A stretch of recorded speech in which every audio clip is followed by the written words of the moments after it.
to you. I'm so excited to host tonight's session, and I'm absolutely delighted as we welcome our guest author, Ira Marcks, for a creepy comics workshop featuring his new graphic novel, Spirit Week. You may want to grab a pencil and some paper to draw along or to take notes. Before we get started, we have housekeeping notes for you. Please note that there's closed captioning available for today's program. Just click the live transcript button at the bottom of your screen and select Enable Transcript. You can click the link we'll drop in the chat to get your own copy of Spirit Week. We also have a limited number of signed and illustrated book plates for your purchases. Lastly, if you have a question for Ira, you can click the Q&A button at the bottom of your screen and add it there. At the end of the presentation, he'll have some time to answer some of your questions. You can also upvote the questions you like and want answered. Now, on to the event you've been waiting for. Ira Marcks writes and draws graphic novels for young readers who love a creepy mystery. He lives in upstate New York with his wife, their cat and dog, and lots of books he's been meaning to read. His love for ancient magic and possible futures has led him to create a warehouse of esoteric objects for the Hugo Award-winning magazine Weird Tales, and to tell stories about villainous technology for the European Research Council. It is my pleasure to turn the event over to Ira now. Thank you, Susan. Thank you to Politics and Prose, one of my favorite bookstores in the country. This is a magical little moment for me to do an event, even though it's virtual with them. So thanks to everybody who's out there right now and watching in the future. Again, my name's Ira Marcks. I'm a graphic novelist, and I'm going to do kind of a special event here today. I'm going to talk about what it takes to make books like this. These are my two latest books, Shark Summer and Spirit Week. And when I was a young reader, I loved reading books, but to me, that was kind of the tip of the iceberg of the whole experience of engaging with a good story. Like the book is the part that sticks out of the water, but below the surface is all that behind the scenes stuff, you know, like the trials and tribulations that lead to a finished book. So when I give these talks and do events and go to schools and do all the cool stuff you get to do when you're an author, I like to try to really reveal all that stuff below the surface, the things a graphic novelist thinks about when they tell a story and the stuff they do with their pen and paper when they're drawing. So I hope you all have some pen and paper out there and draw along with me, because I have my drawing tablet right here. I'll give you a look at that later. I've got all these fun slides that show examples from my books to kind of give you a sense of how I tell my creepy mystery stories. And then I've got a nice blank canvas where we'll do a couple drawing exercises. So we're going to go for about a half an hour, the first 10, 15 minutes talking about and looking at examples of my work and then doing some drawing exercises. Then we'll move into like a Q&A and see where we go from there. All right, so I am going to share my screen here. Let's find the right one. All right, now you should be able to see my drawing tablet on your screen. I'm working with a big, giant Wacom drawing tablet, and I'm working with a program called Clip Studio Paint. So if you're into digital drawing software, Clip Studio Paint for me is my favorite, because it's really great for multiple page documents, working with speech bubbles, panel design, pencils, inks, all the essential tools you need as a graphic novelist. They're all here in this program. It's not super expensive. It's also not super cheap. So maybe if you're an aspiring graphic novelist, it's something you might want to ask for Christmas at some point. But there's plenty of other programs for drawing. And of course, pencil and paper works great as well. For most of my career, I worked with pencil and paper, and there's totally nothing wrong with that. The great thing about a tablet, though, is when you're making a 300-page book, like I do, it really speeds up the process. So that's a nice thing about this whole deal. All right, so you should be able to see my slides right here on the screen, and I've got them kind of set up where I can really just draw right on this as I'm talking. So the theme of what we're going to get into here today is designing a creepy scene from a book. And of course, all these ideas and concepts we're going to talk about can be applied to any type of storytelling, but I thought it'd be kind of fun to pose this as like a creepy scene drawing exercise in kind of that Scooby-Doo cartoonish way. Things we're going to be focusing on as we design a creepy scene and talk about some examples from my book are characters, framing, and lighting. Framing is very specific to comics. Stuff like character design and expression and lighting are also big artistic principles and concepts. But pay later in the exercise here, I want you to pay particular attention to framing because that's the thing that makes comics unique. So let's get into some examples here. Now, I want to tell a little backstory because I always think as an author, you have to hold up your role models so people can see them and know what inspired you. So for me, Jeff Smith's graphic novel series Bone was maybe the most influential piece of art I've ever found in my life. And of course, Bone is a great middle grade fantasy adventure story. And the cool thing about Bone, and aside from the art style, the vibe of Bone has really influenced the way I work.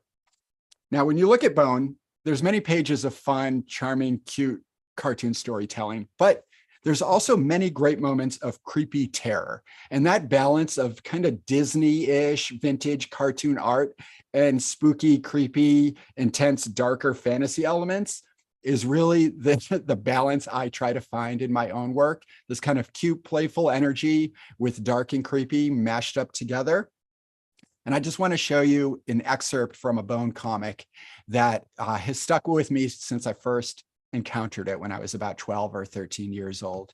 It was this page from one of the early books where Bone and his friends here, we won't get into their names and story. You'll have to read the books to find that out. They're hiding in the forest from the rat creatures during a thunder and lightning storm. And I love the way this 3-panel scene plays out with light and dark and facial expressions. So you can see the way Bone's face looks here is compared to here is compared to here. And also you can see the way the light effects of the scene change. And you can see even the way the framing stays consistent, right? The fact that the camera doesn't move in the scene actually makes it a little more intense. And when we look at these up close, we really get the creepy feeling of this moment for these characters. All right, so now let's look at some examples from my books. I'm using these two in the order of their release. I'm going to show you some pages and panels from Shark Summer, and then I'm going to show you some excerpts from Spirit Week. Quick sip of water so I don't lose my voice. Now, even right off the bat from the cover, whenever you look at a graphic novel, you can guess that the authors put a lot of attention and detail into designing the characters on the cover because this is your first opportunity to engage with them as characters and also the mood and emotions of the story. So since this is kind of a thrilling adventure, creepy mystery, I spent a lot of time getting the character Gail's face exactly how I wanted it. I wanted her to look like she's kind of in shock and awe, but also looking forward to kind of this big adventure. And you can see in her eyes, the way the character's eyes are open, the eyebrows are up, and the mouth is open. And then also you can have a more menacing face like this, simply by making a couple little changes in a cartoon expression, like lowering the eyebrows. Now, while I'm talking and sharing all the different ideas and the things I've done to make my books, with your pencil and paper, feel free to do some doodling or write some notes, write words or things I'm saying, come up with a character idea. Anything that comes through your brain inspired by what I say, I always think it's great to get that stuff out on paper. So by the time we get to our drawing exercises, your brain will already be working a little bit, okay? So don't be afraid to do some drawing while I'm talking here. All right, so the way I play story in Shark Summer is we kind of enter in through a real world and then we enter into the layers of storytelling that represent the history of the island of Martha's Vineyard in this book. Shark Summer is a story about secret histories on this New England island. And this is a moment from the book where Maddie is sharing a story with Elijah and Gail, and it's a scary story. And without really telling you much more, you can get a sense of the vibe by the way this scene is lit and framed. We have the characters kind of broken up in these spaces. They're separated. And also look at the way the lighting kind of moves through here. Like, look at the way the shadows kind of cut and the light comes through the floorboards of the dock. All these little choices I've made try to play to this creepy vibe. So while there's not anything particularly dangerous going on, there's no monsters, it's not particularly dark, you can imply creepiness just by the way you play with lighting, and you make your framing a little more interesting and kind of uneasy. Here's a more close-up look at this scene. You can really see the way the lighting is playing across these characters' faces. And then also take a close look here at Gail's face. Like, look at her eyes and mouth. This is a classic expression for a creepy book. The sense of shock and awe, where a character's eyes open up all the way and you see their pupil. It also kind of represents a moment of realization, which is quite equivalent to a moment of fear, like this moment of like sudden understanding, when your eyes really open up, trying to capture everything you're looking at. And then pair that with the expression on Gail's face here, where her eyes are a little more closed and she's kind of looking down and more thoughtful. These simple aspects of a facial expression are such a big part of cartoon storytelling. So it's something you want to keep in mind when you're telling your own stories. All right, now lighting is such a big role in my type of storytelling. My books are very much inspired by some of my favorite films. Like Shark Summer is inspired by the filmmaking of Steven Spielberg's movie Jaws. And Spirit Week has a inspiration coming from Stanley Kubrick's movie The Shining, both kind of scary, adventure, creepy, horror-ish inspired movies. And lighting effect in creepy storytelling is such a big aspect of that. So for example, in this scene, we have Gail kind of climbing up this ladder, a kind of mundane scene. You know, she's sneaking into this space she's not supposed to be in after dark. And we get a sense of where the light source is. So over here, it's very shady. Actually, let's get a darker color there. And over here, that's where the light is. There's actually like a light on a pole mounted right outside there. So you get a sense of where the lighting is coming from. Now, here's how that can affect the storytelling. Here's a panel that follows soon after. We wouldn't get this giant menacing shadow without having this source of light.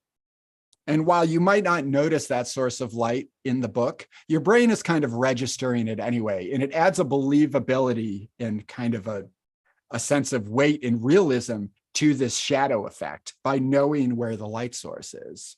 So it's an excuse to make a great shadow. And also it kind of adds some realism to a scene like this. And with creepy storytelling, realism is always important. Of course, imagination and fantasy is a big part of storytelling on all levels, especially if you're doing something scary.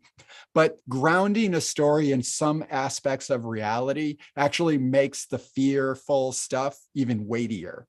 So having this creepy old building look like it actually exists with real light sources makes this giant, creepy, otherworldly shadow even more intense. All right. Now, moving on to some examples from Spirit Week. You see again, right off the bat on the cover, we have faces that represent the type of story we're getting into. Like, look at the way Elijah's kind of leaning back. His eyebrows are up. His eyes are looking down. His mouth is open like this. And he's looking right at this typewriter, which has a big role metaphorically and literally in the story, and literally because it's a typewriter. That's a fun word joke there. And then Danny, he's got a different type of shock and awe on his face. Kind of the drop down mouth, like he's like feeling like kind of frozen in time. He's also looking at the typewriter. Gail is looking off up towards something else, but she kind of has a sense of wonder on her face. And then Rena here, she's a more mature character. She has a different relationship with this object she's looking at and has a bit more of an intense face. And also look at the way the lighting plays here. Elijah's camera is casting across the typewriter, and then we get these big shadows that fall on the other side of the objects. I actually spent like 3 days working out these shadows, and that's not really a joke. That's a real thing. Kind of embarrassing, but also I think it goes a long way to setting up a creepy mood for this story. And I had a great colorist working with me on this book. So throughout, the lighting effects are actually a little more advanced than they were in Shark Summer. So here's a great scene of Rena lighting a lantern, a classic kind of creepy tale moment where you have a character creating just a small central source of light, and we get shadows cast all around her face. And look at that expression. That's another kind of more mature version of a kind of a worried, creepy moment. Now, I wanted to show you some of this because this is a good example of how you can play with lighting and framing and facial expression all at once to create really tense moments in a story. So without any spoilers, this is from later in the book, but I'm not going to give you any context. We have characters in a room looking out at this really warm, intense light source, and they're backlit here. Their shadows are behind them. So we get this rim lighting around them that actually frames these little specific elements in the scene like this. So it's kind of this inverted scene, right? We could kind of darken and block out these shadows. And it gives us a different feeling than if the lighting was more balanced in the room. So it's creating some tension between the characters being in this room and what's going on outside this door. Now I go even further with the mood here, and I have these doors kind of closing and cutting off the light source. So here's that playing out over 3 panels, and you can see how that inspiration from Jeff Smith's use of lighting in the Bone comics is kind of playing a role here, with the characters in this deep, bright, oversaturated scene, but you can see the light kind of closing in on each side. We go to the next panel, the lights close even more, and you can see the framing actually gets a little more uncomfortable. Here's the magic of comic panel framing. You decide, what you show within a panel, and the way you frame that tells the reader what to think of a moment. So by cutting off Elijah's face, like right here in Rena's face, right there in Danny's face, right at this little odd angle, it creates a tension because you want to see more of them, but you kind of can't, and it's cutting them off at a really odd spot. So your attention is naturally drawn to Suzy, who's centered, and we still see her full face. And again, the lighting is closing in on them. And then we get this great moment of realization in Suzy as the doors are about to shut in her face. So again, character expression, lighting, and framing are all elements you can play with in your storytelling to create tension and creepiness. And of course, there's all kinds of other fun ways to do this in a story. Like there's the classic cartoon approach to using a dark scene and just showing the eyes. When we do some drawing here in a couple minutes, think about the role eyes play in storytelling. Like think of the way you look at somebody's eyes when you're talking to them, and you actually read a deeper sense of their meaning by the way their eyes are expressive, right? You can do a lot with just eyes. So before we get into a drawing here, which we're going to start with drawing in a face of shock and awe, like a reaction to a scary moment. Here's 2 examples of Elijah and Suzy caught in a moment of shock and awe. Notice the eyes are open. The pupils are centered. There's white all around it. The eyebrows are up. The mouth is small, closed, and sometimes lowered. Those are the key features of the face and the way you use them to express this sense, okay? And of course, as you change a character's expressions, you adjust eyebrows, eyes, and mouth positions to vary in expression. So let's give that a try now. Well, that's me practicing earlier before we got started. You got to warm up, So let's do a little drawing exercise where we practice just drawing a face that's caught in a moment of shock and awe. And I'm actually going to lower my camera so you can see my hands a little bit, because I think it's important to see how an artist moves their hands when they draw, because every line is a reaction to emotion. So the better and more confident you are with your gestures as a cartoonist, the stronger your drawings will be, because they'll have this kind of more emotional sense, right? Like nervous little lines. Well, it's hard to draw in front of people. You get nervous, If you're trying to create like the perfect circle and you create a really nervous line like this, it's going to read as nervous to the viewer. What you need to do as a cartoonist, and if you could join me right now, if you're drawing along, take your pencil and your paper, and even just on a scrap piece, practice drawing just a circle. This could eventually become a character's head. But notice that I don't really try to get one perfect circle because you know what? There's no such thing as a perfect circle. There's only great gesture and confident gesture. So I actually go around a bunch of times until I feel that I've created a sense of a strong, confident circular shape. It's not a perfect circle. It's just a great shape that I can work with from here. Now, later, when I go to do some inking like this, I use that shape as a guideline. But the sketch, it's okay if it's messy. So this is a great time to practice sketching. Now let's practice drawing a face. I'm going to lead you through some basic steps in how I draw a cartoon face. And I actually always work with this blue layout pencil. Even when I'm working digitally, it's kind of a traditional approach to sketching. So I'm going to draw a face that's caught in a moment of shock and awe. I start with a circle that represents the main part of the head. These are basic guidelines that help me design a face. I'm going to draw my character, Suzy. She has a pointy chin. The other main element of the character's overall head for me is this chin line. Every character can have a different jaw. And the way you draw the jaw really changes the look and design of the character. So with Suzy, it's just kind of this point like this. Now, a couple guidelines that are going to help us are these two crosshairs that go through the center of the circle that are going to help us lay out the placement of eyes and nose. Just as a default, I'm going to put a couple lines here that represent the nose, bottom of the nose, placement of the eyes, and where the mouth would go, and also like where the ears would go. This would be a default expressionless face that I'm drawing here right now.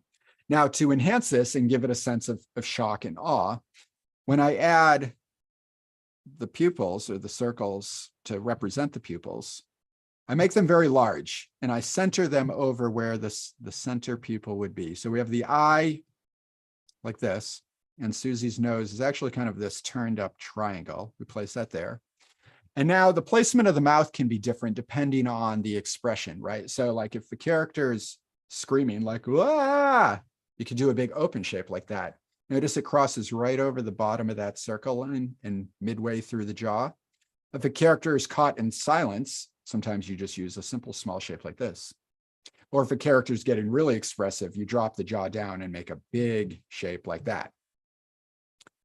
For this moment, I'm going to make kind of a big Scooby-Doo style open expression. I'm going to draw a couple little lines that represent the teeth. And now hair can also be a really expressive element. Suzy's hair is pretty simple. So I always draw the outer form of the hair first. I don't draw individual lines. I draw the shape it makes. Suzy has a pretty straight hair, but because she's caught in this moment of shock and awe, I'm going to make her hair shoot out a little more than it usually would. Let's throw a character neck on here. And now the last element would be the eyebrows. Eyebrows might usually rest here and here, but when a character is caught in a moment of shock and awe, you open them up like this. And now if I quickly ink that, and I'm going to open a different layer here. Whoop. Let's go with a pen like this. You can see that you don't need to ink all the guidelines. You just need to ink the lines you want to keep. So the blue pencil works as a reference.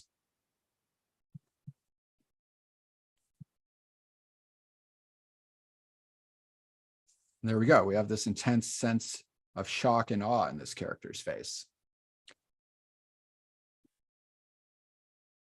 Now, again, if you want to play with an expression, you can make little adjustments here and there. So like, let's say you want your character to be angrier. Well, it's really just a matter of changing the shape and position of eyes and nose and mouth, and you get this whole new expression.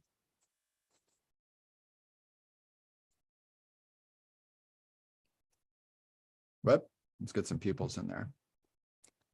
So you can see just some subtle changes in those elements create totally different moods and totally different types of story. All right. Now we're going to do one more quick little exercise that deals more with framing and mood lighting.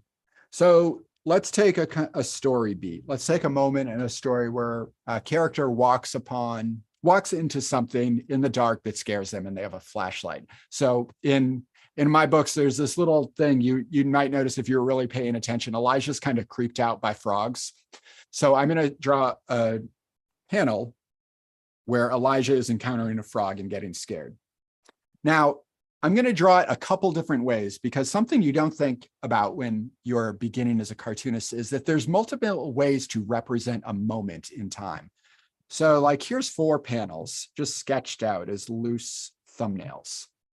A thumbnail is a term for a loose preliminary drawing that would eventually influence a more final image.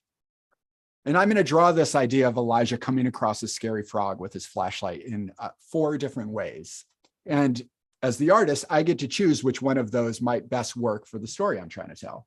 So a pretty straightforward way to do it would be to have the frog set on this side of the panel, have Elijah over here, his body kind of stretched back in shock and awe, his flashlight positioned at the frog, and the light sort of cast down on it like that.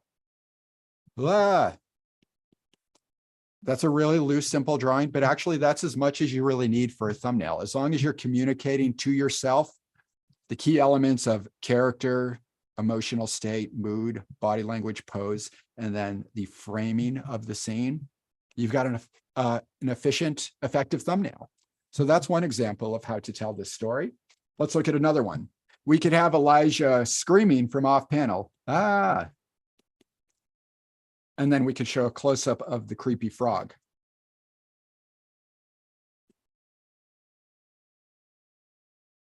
Again, simple shapes, and we're doing a lot of cropping here. We're just seeing a little bit of the darkness around the frog. We could imply some shadow here.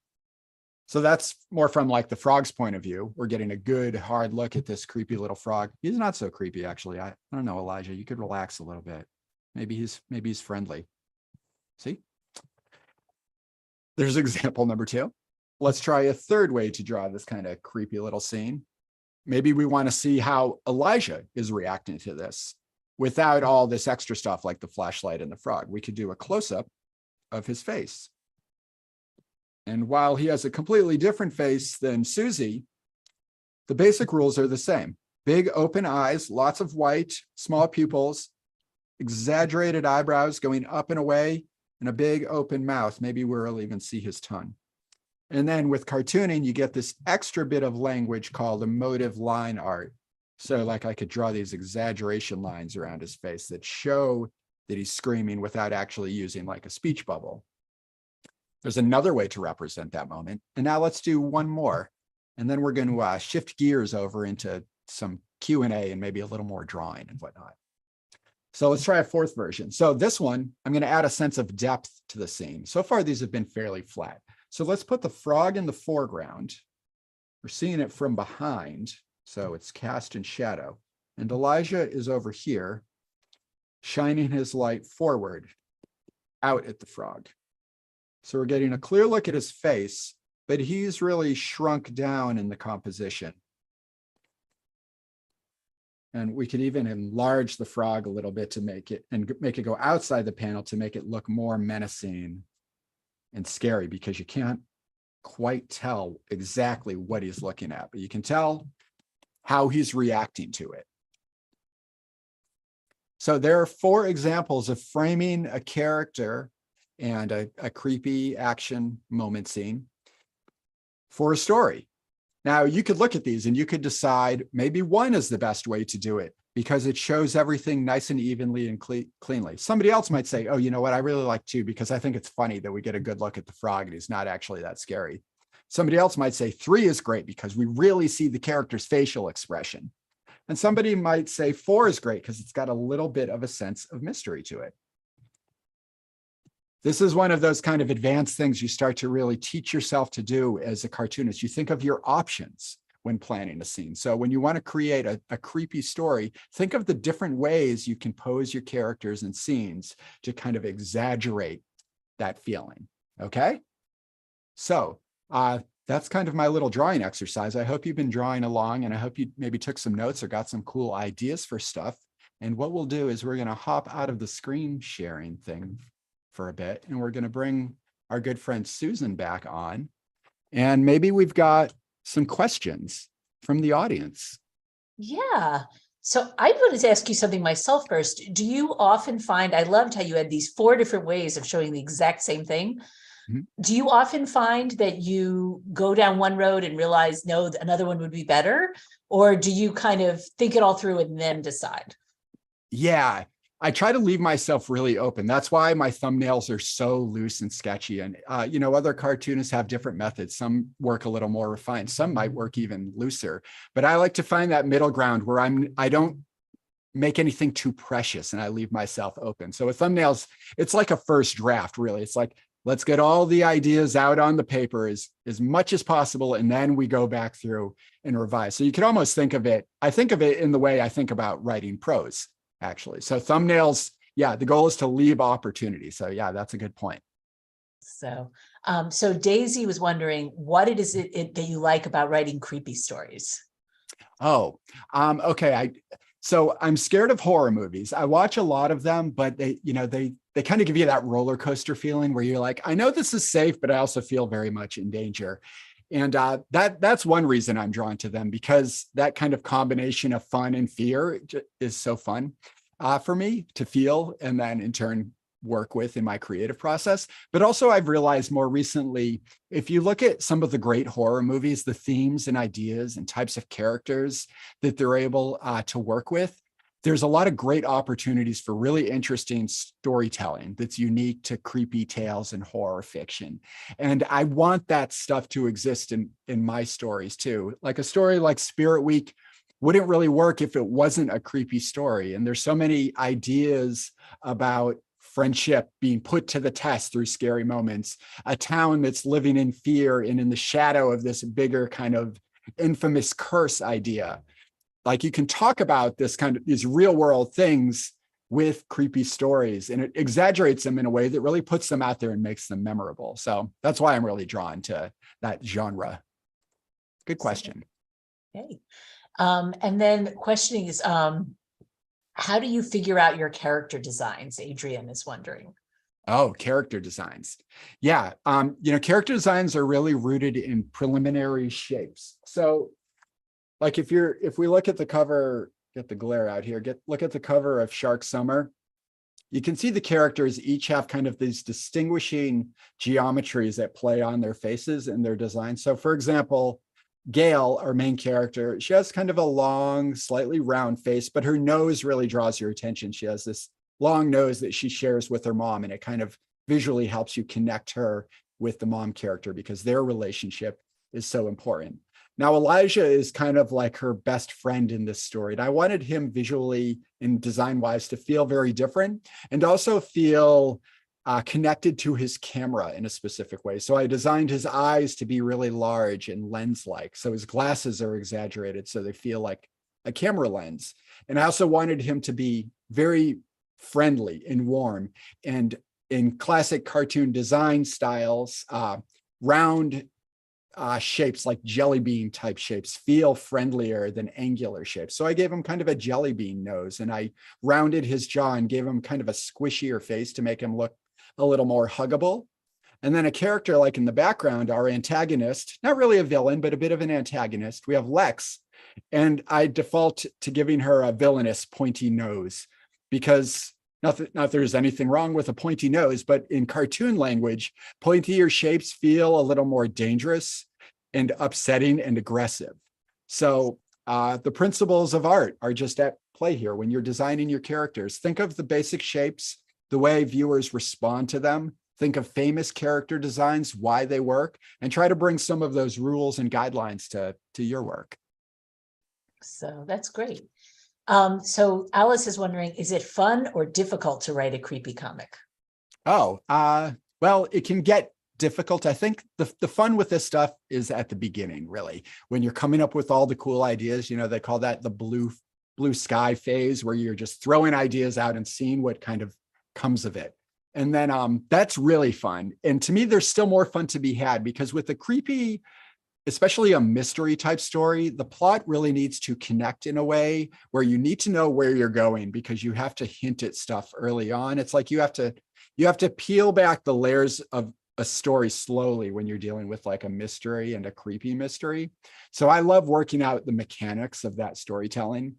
It does get less fun after you've really worked with your editor to tell your story as best as you can, and you're 19 months into a project and you're on page 280 and you're inking, and the weather's really nice out, but you can't go outside because you have 10 more pages you have to finish inking by the end of the week. That could be called, less fun, but I guess that's just a job, and it's a cool job, but it does start to feel like a job after a while. So yeah, there's a whole emotional arc that can exist over the process of making a book. So Daisy was wondering, how did you get started writing comics? Oh yeah, well, this is a big theme in my books, this idea of like creative collaboration, because the most important friends I have in my life through my whole life were friends that I created things with. So when I was a kid, making comics was something you could do with your friends, because unlike writing, comics can kind of come out of you at a younger age. You don't really have to know how to write words and understand grammar and put sentences together. You just need to know how to draw stick figures and draw funny shapes, and you've got characters. And so you can really make a comic at a young age. And my friends and I would fold paper, grab some pencils and crayons, and just make comics together and pretend we had our own like little library going. So I've just always been doing it. It was a way to connect with people. And then of course I started doing it on my own as well, but it really did grow out of like just bonding with friends and using our imagination together. So, and this actually connects to that. Do you draw the story first or write the script first? Or do they have to? Oh yeah, good. Yeah, good question. For me, everybody's got their own process, and I'm always so interested to hear how it works for different cartoonists, especially graphic novels. There's so many ways to do it. I tend to write first. I really love writing. Like I love writing poetry. I write songs. A lot of my ideas come out as words first. Like if I got some of my sketchbooks, there's not a lot of drawings in them. They're actually words. So I tend to write ideas and stories, and then the characters exist in my head for a long time before I actually draw them. Maybe that's surprising, but I actually do a lot of writing before I really do any drawing. But the images are existing in my head for months and months. So I'm kind of drawing in my imagination the whole time as well. So, so Moses is wondering, how many comics have you drawn, and have they all been for kids? That's from me. No, well, as you mentioned in the opening, I was doing some work for Weird Tales magazine back in the day. That's more of an adult horror magazine. That was some very experimental, odd storytelling I was doing, very rooted in like just horror tropes and graphic design and old magazine layout. So it wasn't really comic-ish. So I've done a lot of experimental stuff. I've done some animation, and but I've always drawn in a kid-friendly way. So at some point, it sort of was just naturally that I was going to end up, I think, in a kid book market, because my drawings have this like cartoonish appeal. And while I tend towards darker stories that need to usually be lightened up a little bit, I've always had this funny balance. But yeah, if you go to my website, there's a bunch of books that are a little more like mature, you could say. But I'm really having fun in the kid space. And the books, they're still good for grownups too. So someone was wondering if you have a favorite of the comics you've drawn. Oh, well, I feel like a lot of authors always say it's whatever their last book is. And I guess that's the case right now as well. So Spirit Week, I look back at that book now and I am sort of like, I don't believe I got to make this.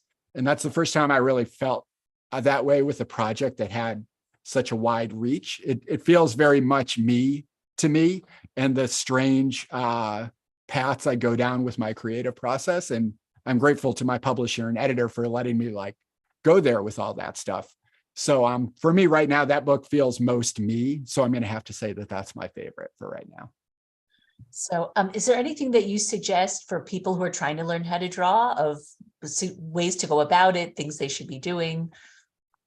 Yeah, I mean, just practice a little bit a day. Like I think in general with creativity, you have to make the space for yourself. And that means like time, and also clear off a desk, right? Like put away everything else, close the door, do some drawing. You don't even have to look up a tutorial on YouTube or anything. Just like express yourself and find time to do it.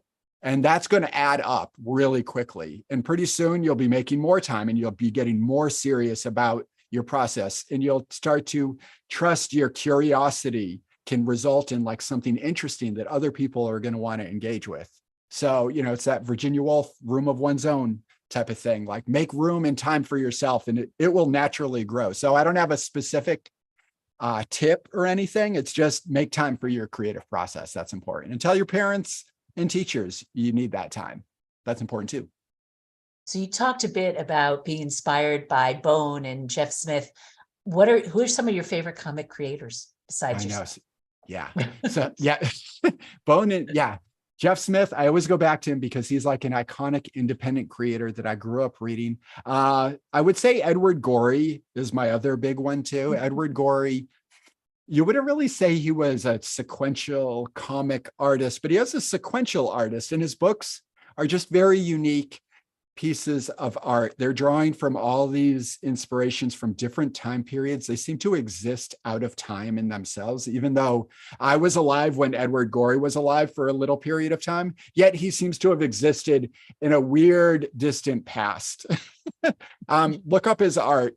He's got a great name too. As soon as you look at his art, you'll get that sense too. It's like, when was this made? And why is it so creepy and uncomfortable? And me trying to understand how he did what he did is so much a part of my creative journey, because if you look back at my older work, there's a lot of like Edward Gorey in there, more so than there is now, but trying to understand how he created his identity and his voice as an artist, reverse engineering that was like a big part of my creative journey. So Edward Gorey, he's right up there with Jeff Smith. So this is my last question, and it's sort of a twofer, which is, do you tend to work on one project at a time or several? And what's next? What are you doing? Oh yeah, great pair of questions.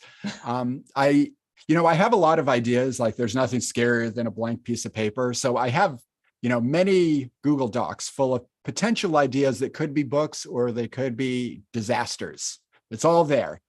So I have lots of ideas at different early stage of plotting and planning, some sketches, a lot of mood boards, a lot of books I collect that might inspire a project. But when I settle into a book, I think I'm lucky enough at this point where I get to start a new book as soon as I finish the last one. And I kind of go all in on that story. So I'm not great at juggling multiple projects. I'd rather have one long-term project. So right now I'm working on the sequel to Spirit Week, which will come out in a couple of years. So if you've been following these books, Shark Summer is my Jaws inspired like summer adventure mystery. Spirit Week is my creepy hotel author horror book, Stephen King-ish inspired book. And The Shining also. So for the third one, I had to pick a different movie, and we're doing more of an Indiana Jones one this time. So the premise here is, Indiana Jones, famous adventurer and gatherer of cursed and supernatural objects, but he's also a professor. And I got to thinking, what kind of school would actually hire an Indiana Jones type of character? What kind of world would have to exist for him to have a job and have all the adventures he went on? So we follow Elijah, our filmmaker from the last couple books, and his best friend Rose through New England as they discover the secret alchemy school where this Indiana Jones like professor, who is Rose's dad, used to teach. And the mystery unravels from there. So that's the next book. I think it's called School Night. Yeah. Okay, so we're all gonna have to catch up on our Indiana Jones, so we're prepared. That's true. Thank you so much for joining us and for all of your wonderful questions. And thank you again to Ira Marcks for today's really interesting and crazy presentation. We all learned so much, and we're ready to start drawing. Don't forget, you can still click the link in the chat box to get your copy of Spirit Week and Shark Summer with signed book plates. We have many copies waiting for you. As an independent bookstore, we really appreciate your support. Also, be sure to check out our website for updated events listings, and you can follow our Children and Teens department on social media under @KidsAndPros. Thank you again and have a wonderful night. Bye, everyone. Thanks for coming.